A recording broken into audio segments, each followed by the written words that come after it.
গল্পটি শুরু হয় এক ভয়াবহ বিপর্যয়ের মধ্য দিয়ে। সমগ্র বিশ্ব জলবায়ু পরিবর্তনের মুখোমুখি হচ্ছে এবং বিশ্ব উষ্ণায়নের হুমকিতে পৃথিবীর পরিবেশ সম্পূর্ণরূপে ধ্বংসের দ্বার প্রান্তে। কিন্তু সমস্যা এখানেই থেমে নেই। বরফ গলে গলে একটি অদ্ভুত ব্যাকটেরিয়া বেরিয়ে আসে, যা সামুদ্রিক জীবন ধ্বংস করেছে। লক্ষ লক্ষ মাছ এবং সামুদ্রিক প্রাণী মারা যায়। এটি মানুষের ওপরও প্রভাব ফেলে। তীব্র খাদ্য ঘাটতি দেখা দেয় এবং অনেক দেশে দুর্ভিক্ষের পরিস্থিতি তৈরি হয়। এমনকি বিজ্ঞানীরাও এখন বলছেন যে মানবতার শেষ নিকটবর্তী। এই বিশৃঙ্খলার মধ্যেই থাই সরকার পরিস্থিতি সামাল দেওয়ার চেষ্টা করছে। তারা তাদের লোকেদের খাওয়ানোর চেষ্টা করে। আর এই সন্ধিক্ষণে আবির্ভাব হয় ফাহাসুর, একজন বড় ব্যবসায়ী।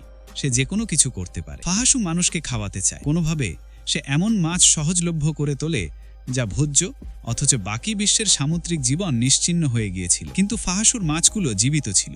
কিভাবে? সত্যি কথা হলো 1975 সালে তিনি সেই ব্যাকটেরিয়ার একটি প্রতিকার আবিষ্কার করেছিলেন, যা সমগ্র সামুদ্রিক বিশ্বকে আলোড়িত করেছিল। সরকার অনুভব করেছিল যে এখন সবকিছু ঠিক হয়ে যাবে, কিন্তু সত্যটা ছিল অন্য কিছু, যা ধীরে ধীরে আবির্ভূত হবে। ইতিমধ্যে এক জায়গা থেকে অন্য জায়গায় খাবার ও পানীয় পৌঁছানো কঠিন হয়ে পড়েছিল। এমন পরিস্থিতিতে ফাসু সিং নামের এক ছেলেকে, তিনি মার্শাল আর্টে পারদর্শী, তাকে খাবারের বদলে ট্রাক চালানোর দায়িত্ব দেওয়া হয়, যাতে সে এই ট্রাকগুলো নিরাপদে চালাতে পারে। অন্যদিকে খাবার ও পানীয় বহনকারী ট্রাকগুলিতে ডাকাতদের দল আক্রমণ শুরু করে। মানুষ ট্রাক লুট করত এবং তাদের খাদ্য চোর বলতো। এই সময় আমরা দেখি সিং এক বন্ধুর সাথে ট্রাকে করে মাছ নিয়ে চলেছে। মাছগুলো নিরাপদে গুদামে নিয়ে যেতে হবে। কিন্তু পথে হঠাৎ করেই খাদ্য চোরদের একটি দল ট্রাক থামায়। সিং কোনো সাধারণ মানুষ নয়, সে একজন বিশেষজ্ঞ যোদ্ধা। সে তৎক্ষণাৎ ট্রাক থেকে লাফিয়ে নেমে সবার উপর আক্রমণ করে। সে এক এক করে চোরদের মারধর করে, আর তার বন্ধুও তাকে সমর্থন করে। তারা একসাথে চোরদের তাড়িয়ে দেয়।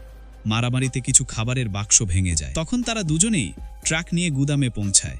সেখানকার ম্যানেজার মোটেও খুশি নন। সে রেগে যায় এবং তাদের বেতন থেকে ক্ষতিপূরণ কেটে নেয়। টাকা দেওয়ার পরিবর্তে সে তাদের একটা পুরনো সাইকেল দেয় এবং এর সাথে মাছও হস্তান্তর করা হয়। কিন্তু সত্যি কথা বলতে এখন ওই মাছগুলো আর খাবারের উপযোগী নয়, কারণ সবাই জানে যে জল আর পরিবেশ এখন বিষাক্ত হয়ে উঠেছে। সিং ক্লান্ত ও আহত অবস্থায় বাড়ি ফিরে আসে। তার স্ত্রী লিন, যিনি একজন নার্স, এটা দেখে ভয় পেয়ে যায়। এটা প্রথমবার নয়, এটা তার কর্তব্যের অংশ হয়ে গেছে। কিন্তু প্রতিবারই লিনের উদ্বেগ বেড়ে চলেছে। সে বলে, আমাদের এই শহর ছেড়ে যেতেই হবে, তোমাকে চলে যেতে হবে। পরিস্থিতি দিন দিন আরও খারাপ হচ্ছে। কিন্তু সিং সবসময় বলে, আমরা শীঘ্রই চলে যাব। কিন্তু বাস্তবতা হলো সে কখনো যেতে চায় না। অন্যদিকে কিছু সরকারি কর্মকর্তাদের একটি সভা চলছিল। তারা ওই মাছটার কথা বলছে যা সমগ্র দেশের ক্ষুধা দূর করতে পারে। সভাটি পরিচালনা করেছিলেন ফাহাসুর একজন ব্যক্তি। কে বলেছে এই মাছ এত পরিষ্কার? আর এটা চিত্তাকর্ষক যে ফাহাসু তার অসুস্থ স্ত্রীর যত্ন নিচ্ছেন। সে তার স্ত্রীকেও ওই একই জিনিস খাওয়াতে চায়। কিন্তু তারপর কাজ করার সময় লোকটি হঠাৎ এক টুকরো মাছ দেখতে পেয়ে তা খায়। কয়েক সেকেন্ডের মধ্যেই তার স্বাস্থ্যের অবনতি হতে থাকে, মুখ থেকে রক্তপাত হতে থাকে এবং সে মাটিতে পড়ে যায়। তাকে তাৎক্ষণিকভাবে হাসপাতালে নিয়ে যাওয়া হয়। শরীরটা প্রচণ্ডভাবে কাঁপছিল। ডাক্তাররা তাকে অপারেশন থিয়েটারে নিয়ে যান, কিন্তু অবস্থা আরও খারাপ হয়। মুখ থেকে রক্তপাত হতে থাকে এবং কিছু সময় পরে সে মারা যায়। অপারেশনের পর হাসপাতাল পরিচালক লিনের কাছে এসে বলেন, আমি তোমাকে ফাহাসুর স্ত্রীর সাথে পরিচয় করিয়ে দিতে চাই, চলো ওপরে যাই। লিন প্রস্তুত হয় এবং দুজনে হাসপাতালের 10ম তলার দিকে যান। কিন্তু সেখানে পৌঁছানোর পর যা ঘটে তা সত্যি অবাক করার মতো। ফাহাসু ইতিমধ্যেই সেখানে উপস্থিত। তিনি তার অসুস্থ স্ত্রীর জন্য মাছের কলিজা অর্ডার দিয়েছেন। সে বলে এই লিভার তার স্ত্রীকে সুস্থ করবে এবং সে চায় তার স্ত্রী তা খাক। লিন এতে একমত নয়, কিন্তু ফাহাসু তার কথা উপেক্ষা করে, কারণ সে একজন ধনী ও শক্তিশালী ব্যবসায়ী। মানুষ তাকে সম্মান করে এবং প্রায়শই তার কথা শোনে। লিন হাসপাতাল পরিচালকের সাথে বেরিয়ে আসে। তারা দুজনেই একই বিষয় নিয়ে আলোচনা করছিলেন। ফাহাসু তার স্ত্রীকে মাছের কলিজা খাওয়াতে থাকে। তারপর হঠাৎ হাসপাতালে হট্টগোল শুরু হয়। কিছু নার্স দৌড়ে আসে এবং সেই একই লোক যে কিছুক্ষণ আগে মারা গিয়েছিল সে জীবিত হয়ে ওঠে এবং নার্সদের আক্রমণ করে। লিন এইসব দেখে আতঙ্কিত হয়ে যায়। জরুরি সতর্কতা অবিলম্বে জারি করা হয় এবং সকলকে হাসপাতাল এলাকা থেকে দূরে থাকার জন্য সতর্ক করা হয়। সিং যখন এই ঘোষণাটি শোনেন তখন তিনি খুব নার্ভাস হয়ে পড়েন এবং লিনকে নিয়ে চিন্তিত হয়ে তৎক্ষণাৎ হাসপাতালে ছুটে যান। হাসপাতালে এসে তিনি দেখেন যে সেখানে বিশাল জনতা জড়ো হয়েছে এবং সেনাবাহিনীর সৈনিক পুরো এলাকাটি বরাবর ঘিরে ফেলেছে। এদিকে হঠাৎ করেই ওপর থেকে এক মহিলার মৃতদেহ পড়ে এবং সবকিছু আরও ভয়ঙ্কর হয়ে ওঠে। একজন সৈনিক একজন আহত মহিলাকে দেখতে ভিতরে ঢোকেন, কিন্তু তারপর মহিলাটি সৈনিককে কামড় দেন। এখান থেকে পরিস্থিতি নিয়ন্ত্রণহীন হয়ে পড়ে। চারিদিকে বিশৃঙ্খলা ছড়িয়ে পড়ে। মানুষ চিৎকার করে এদিক ওদিক ছুটাছুটি শুরু করে। সৈনিকটি মহিলার উপর গুলি চালায়। এই বিশৃঙ্খলার মধ্যে সিং কোনোভাবে হাসপাতালে প্রবেশের পথ খুঁজে পান। একজন নিরাপত্তারক্ষী লোকজনকে শান্ত করার চেষ্টা করছেন, কিন্তু কেউ তাকে সাহায্য করতে আসে না। সবাই ভয়াবহ কিছুর মধ্য দিয়ে যাচ্ছে ও পালাচ্ছে। তারপর প্রহরীর সামনে একজন সংক্রামিত ব্যক্তিকে দেখতে পায় যে ভয়ে পালাচ্ছিল। রক্ষীরা তাকে থামানোর চেষ্টা করে। এদিকে লিন হাসপাতালের একটি ঘরে লুকিয়ে আছে, কারণ বাইরের পরিবেশটা মারামারি ও হত্যার নরকে পরিণত হয়েছে। রোগী ও মানুষ এখন জম্বিতে পরিণত হয়েছে এবং তারা ভেতরে ঢুকে পড়ছে। তারা লিনকে লুকিয়ে থাকতে দেখে ফেলে। হাসপাতালে পরিচালককেও খুঁজে পাওয়া যায়, কিন্তু এখন সেও সংক্রামিত। সে লিনকে বলে, দয়া করে আমাকে বাঁচাও। লিন তাকে টেনে বের করার চেষ্টা করে যাতে উভয়ে সেখান থেকে পালাতে পারে, কিন্তু তারপর কিছু একটা তাকে তাড়া করে। একটা আওয়াজ আসে, সে ঘুরে তাকায়, পরিচালক সেখান থেকে উধাও হয়ে গেছেন। এখন যে দৃশ্য দেখা যাচ্ছে তা ভীতিকর। পরিচালক এখন সম্পূর্ণ জম্বি হয়ে গেছেন এবং পরের মুহূর্তেই সে কাছের একজনকে আঘাত করে। তারপর তার দৃষ্টি লিনের উপর পড়ে এবং সেও তার উপর ঝাঁপিয়ে পড়ে, কিন্তু লিন কোনোভাবে সেখান থেকে পালাতে সক্ষম হন। সে ঘর থেকে বেরিয়ে যায়, আর তখন তার রেডিওতে সিং এর কণ্ঠস্বর শোনা যায়। সে তাকে ডাকছে। লিন তৎক্ষণাৎ উত্তর দেয় এবং তার অবস্থান বলে, কিন্তু তারপর হাসপাতালের বিদ্যুৎ চলে যায়। চারিদিকে অন্ধকার ও ভয়ের পরিবেশ। এদিকে সিং এক ভয়ঙ্কর জম্বির সাথে লড়াই করে, কিন্তু সে হাল ছাড়ে না, জোরে আক্রমণ করে এবং সেই জম্বিটিকে তাড়িয়ে দেয়। তারপর জম্বিরা দল বেঁধে তাকে আক্রমণ করে, কিন্তু সিং কাউকে তার পথে আসতে দেয় না। অবশেষে সে সিঁড়িতে পৌঁছে দরজা বন্ধ করে দেয় যাতে জম্বিরা ভেতরে ঢুকতে না পারে। তারপর সে দেখতে পায় যে তার বন্ধু বাঁশি জম্বিদের মধ্যে আটকা পড়ে আছে। বাঁশি ভয়ে এক কোণে লুকিয়ে আছে, কিন্তু সিং ঠিক সময়ই পৌঁছায়। সে জম্বিদের সাথে অবিরাম লড়াই করে। তার প্রতিটি আঘাত জম্বিদের একটি দলকে ধ্বংস করে দেয়, হাড় ভেঙে দেয়। কিন্তু তারপর একটি বাঁশের আড়াল থেকে এক জম্বি উঠে আসে এবং তার পা কামড়ানোর চেষ্টা করে। তখন মনে হচ্ছিল বাঁশিও জম্বি উঠে চলেছে, কিন্তু বাস্তবে সে জম্বিটি অন্য কেউ নয়, একজন বৃদ্ধ যার নকল দাঁত ছিল। আসল জম্বি ছিল না এবং বাঁশির কোনো ক্ষতি করেনি। পরে বাঁশি এবং সিং একসাথে হাঁটে ও কথা বলে। তদন্তের সময় সিং জানতে পারেন যে বাঁশির মা লিনকে চেনে। সিং তৎক্ষণাৎ এই কথাটি শুনতে পান। বাঁশি তার মায়ের ঘরের দিকে হাঁটে। অন্যদিকে আমরা সেই নিরাপত্তা রক্ষীকে দেখি যে প্রথমে একটি জম্বি মেরেছিল। সে নিজেকে বাঁচিয়েছিল। তারপর সে দেখতে পায় যে হাসপাতাল থেকে একটি ছোট মেয়ে বেরিয়ে আসছে। সে তৎক্ষণাৎ তাকে রক্ষা করার জন্য উঠে দাঁড়ায় এবং সৈন্যদের বলে যে এই মেয়েটি পুরোপুরি ঠিক আছে, তার কোনো ভাইরাস নেই, তাই তাকে গুলি করবেন না। কিন্তু দুর্ভাগ্যবশত সৈন্যরা তাকে জম্বি ভেবে ভুল করে এবং তাকে গুলি করে। অন্যদিকে সেনা কমান্ডার একটি সভা করেন এবং ভাইরাসের বিস্তার কিভাবে বন্ধ করা যায় তা নির্ধারণ করে পুরো হাসপাতালটি উড়িয়ে দেওয়ার সিদ্ধান্ত নেন। তিনি আরও আদেশ দেন যে কোনোভাবে ফাসু এবং তার স্ত্রীকে বাঁচানো উচিত। এরপর সৈন্যরা হাসপাতালের ভেতরে বোমা রাখে, যা 3 ঘন্টার মধ্যে বিস্ফোরিত হওয়ার জন্য প্রস্তুত, যাতে এর মধ্যে যারা সংক্রামিত নন তাদের নিরাপদে অন্য স্থানে সরিয়ে নেওয়া যায়। অন্যদিকে লিন একটি নির্জন করিডোরে লুকিয়ে জম্বিদের এড়িয়ে চলছে। তারপর সে একটি নজরদারি কক্ষ দেখতে পায়, কিন্তু এর দরজা বন্ধ। সে একজন প্রহরীকে দেখতে পায় যার কাছে চাবি আছে, কিন্তু সেই প্রহরীও এখন সংক্রামিত এবং ধীরে ধীরে জম্বিতে পরিণত হচ্ছে। লিন ধীরে ধীরে চাবির দিকে এগিয়ে যায়, হাত বাড়ানোর চেষ্টা করে, কিন্তু তারপর প্রহরীটি সম্পূর্ণরূপে সংক্রামিত হয়ে তার দিকে ঝাঁপিয়ে পড়ে। লিন তাকে ধাক্কা দিয়ে সরিয়ে দেয় এবং কোনোভাবে নিজেকে বাঁচাতে সক্ষম হন। দ্রুত দরজা খুলে ভেতরে প্রবেশ করে এবং নিজেকে লক করে। এবার সে মাইকের দিকে হাত বাড়ায় যাতে সে তার স্বামী সিংয়ের সাথে রেডিওতে কথা বলতে পারে, কিন্তু ডিভাইসটি ইতিমধ্যেই ক্ষতিগ্রস্ত। তারপর সে নজরদারি মনিটরের দিকে তাকিয়ে স্তব্ধ হয়ে যায়। হাসপাতাল জম্বিদের দ্বারা পরিপূর্ণ।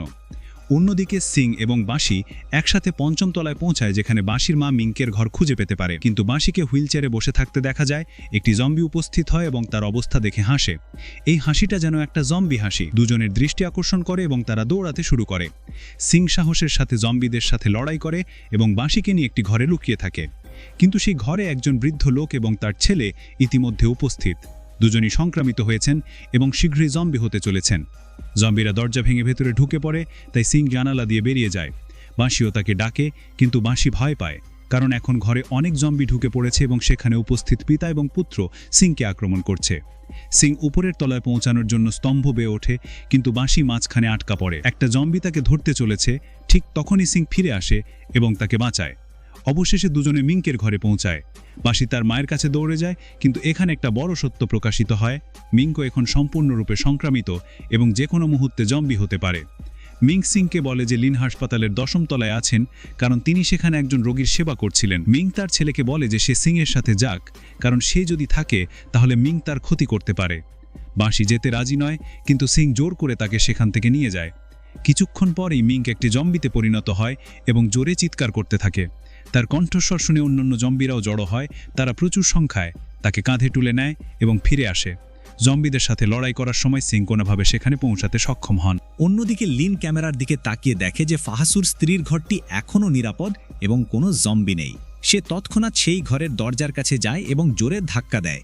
দরজা খুলে লিন ভেতরে ঢোকে, কিন্তু এখন তার স্ত্রীর অবস্থা খুবই খারাপ। ফাহাসু লিনকে বলে যে যদি সে তার স্ত্রীর জন্য রক্তের ব্যবস্থা করে তাহলে সে সিং এবং বাসিকে হাসপাতাল থেকে বের করে আনবে। তখনই হাসপাতালের ছাদে একটি সেনাবাহিনীর হেলিকপ্টার নেমে আসে যাতে ফাহাসু এবং তার স্ত্রীর রক্ষা পায়। লিন ফাহাসুর স্ত্রীর জন্য রক্ত আনতে বাইরে যায়, কিন্তু ঘরের বাইরে জম্বিরা সর্বত্র ছড়িয়ে আছে। সে ধীরে ধীরে পথ ধরে ব্লাড ব্যাংকের ঘরে পৌঁছায়। এদিকে সিং 10ম তলায় ঘটনাস্থলে পৌঁছে অনেক জম্বি দেখতে পায়। সে চুপচাপ এগিয়ে যায়, মাটিতে লিনের আংটি ও একটি নেকলেস খুঁজে পায়। এটা তাকে আশ্বস্ত করে। সে মনে করে যে লিন কাছাকাছি কোথাও আছে। লিনকে জম্বিদের কাছ থেকে দৌড়াতে দেখে সিং জোরে চিৎকার করে যাতে জম্বিরা তার দিকে আসে এবং লিন পালাতে পারে। জম্বিরা তার দিকেই আসছিল। তখন সে একটি হাসপাতালের বিছানা বহন করে তাদের ধাক্কা দেয় এবং তার সমস্ত শক্তি দিয়ে পাল্টা লড়াই করে। বেশ কয়েকটি জম্বি হত্যা করে। লিন একটা ঘরে আটকা পড়ে এবং জানালা দিয়ে সিংকে দেখতে পায়, কিন্তু তার পিছনে একটি বিশাল জম্বি আসে। হঠাৎ বাঁশি সেখানে পৌঁছে দেয় এবং অগ্নি নির্বাপক সিলিন্ডার দিয়ে সেই জম্বির উপর স্প্রে করে যাতে লিন লুকিয়ে থাকতে পারে। কিন্তু জম্বিটি তাকে খুঁজে বের করে এবং কোণঠাসা করে। লিন হাল ছেড়ে দিতে চলেছে। তারপর সঠিক মুহূর্তে সিং আবির্ভূত হন। তিনি অগ্নি নির্বাপক যন্ত্র দিয়ে জম্বিকে আক্রমণ করে এবং তাকে হত্যা করে। ঠিক সেই মুহূর্তে সৈন্যরা এসে পড়ে, জম্বিদের দখল করে নেয়। সিং, লিন এবং বাসি সেখান থেকে পালানোর চেষ্টা করে, কিন্তু সৈন্যরা সিংকে গুলি করে কারণ তার পুরো শরীর রক্তে ঢাকা এবং তারা মনে করে যে সেও জম্বি হয়ে গেছে। লিন তাকে দেখার জন্য দৌড়ে যায়, কিন্তু সৈন্যরা তাকে জোর করে তাদের সাথে নিয়ে যায়।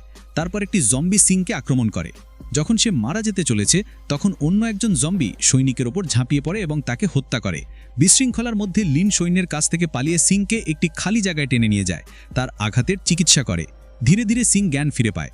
সে লিনের কাছে ক্ষমা চায় সবসময় তাকে নিয়ে চিন্তা করার জন্যে। লিন তার দিকে তাকিয়ে হাসে, তাকে ক্ষমা করে দেয় এবং বলে যে ফাহাসু হেলিকপ্টার দিয়ে তাদের উদ্ধারে সাহায্য করবে, যে তার স্ত্রীকে নিতে এসছে। এই কথা শুনে সিং কিছুটা স্বস্তি পান। বাঁশি বাইরে কারার আওয়াজ শুনতে পেয়ে খোঁজ করতে গিয়ে দেখে যে সৈন্যরাও জম্বিতে পরিণত হয়েছে। সে সিং এবং লিনকে সতর্ক করার জন্য দৌড়ে যায়, কিন্তু দরজা খোলা থাকায় অনেক জম্বি ঘরে প্রবেশ করে। সিং জম্বিদের দিকে মদের বোতল ছুড়ে মারে এবং আগুন ধরিয়ে তাদের থামানোর চেষ্টা করে যাতে সবাই পালানোর সুযোগ পায়। ঠিক সেই মুহূর্তেই আগুন স্প্রে সিস্টেমটি চালু হয়ে যায় এবং সর্বত্র জল পড়তে শুরু করে। এই সময় লিন হতবাক হয়ে বুঝতে পারে যে ফাহাসু জ্ঞান হারিয়ে ফেলেছে এবং তার স্ত্রীও জম্বিতে পরিণত হয়ে তাকে আক্রমণ করে। এখন সবাই পার্কিং লটে পৌঁছায়। তারপর একটি বড় ভিড় জম্বি তাদের তাড়া করতে শুরু করে। সিং পিছন থেকে তাদের থামায়। এদিকে লিন এবং বাঁশি ছাদে হেলিকপ্টার ধরার চেষ্টা করে। লিন আরও কিছুক্ষণ ইতস্তত করে, কিন্তু তারপর বাঁশিকে নিয়ে পালিয়ে যায়। যখন তারা হাসপাতালের ছাদে পৌঁছায়, একজন সৈনিক তাদের পরীক্ষা করে দেখে যে তারা সংক্রমিত কিনা। সবকিছু সঠিক দেখে সৈনিক বলে যে সে 5 মিনিট অপেক্ষা করবে সিংয়ের জন্যে। সিং গাড়ির জন্য অপেক্ষা করছে, ভেতর থেকে জম্বিদের সাথে লড়াই করছে। চারদিক থেকে জম্বি গাড়ির জানালা ভেঙে তাকে ঘিরে ফেলে, কিন্তু সিং ততক্ষণ পর্যন্ত লড়াই করে যতক্ষণ না সে শেষ নিঃশ্বাস ত্যাগ করতে চলেছে। গাড়িটি বিকট শব্দে বিস্ফোরিত হয়। এই বিস্ফোরণের পর দক্ষিণাঞ্চলের গোষ্ঠীর লোকেরা সিদ্ধান্ত নেয় যে এখনই তাদের চলে যেতে হবে। এই দৃশ্য দেখে লিন কেঁপে ওঠে। সে আরও কিছুক্ষণ অপেক্ষা করার চেষ্টা করে, কিন্তু কেউ তার কথা শোনে না এবং বিমানের দরজা বন্ধ হয়ে যায়। এই মুহূর্তে আমরা জানতে পারি যে সিং এখনও বেঁচে আছে। তার চারপাশে জম্বি জ্বলছে, ভাঙা টুকরোগুলো পড়ে আছে। তারপর সে দেখতে পায় যে শত শত জম্বি দূর থেকে তার দিকে এগিয়ে আসছে। একই সময় হাসপাতালের বোমা বিস্ফোরণের টাইমারে 3 মিনিট দেখাচ্ছে। সিং সময় নষ্ট না করে দৌড়ে ছাদে পৌঁছায়। লিন তাকে দেখে, কিন্তু যতক্ষণ না বিমানের দরজা সম্পূর্ণ বন্ধ হয়ে যায়। সিং থেমে তার দিকে তাকায়। লিন ভেঙে পড়ে কাঁদে। সিং তার দিকে এগিয়ে আসে, কিন্তু বিমানটি উড়ে যায়। এখন সে সিদ্ধান্ত নেয় যে যদি জীবনের এটাই শেষ মুহূর্ত, তাহলে সে সাহসের সাথে জম্বিদের সাথে লড়াই করবে।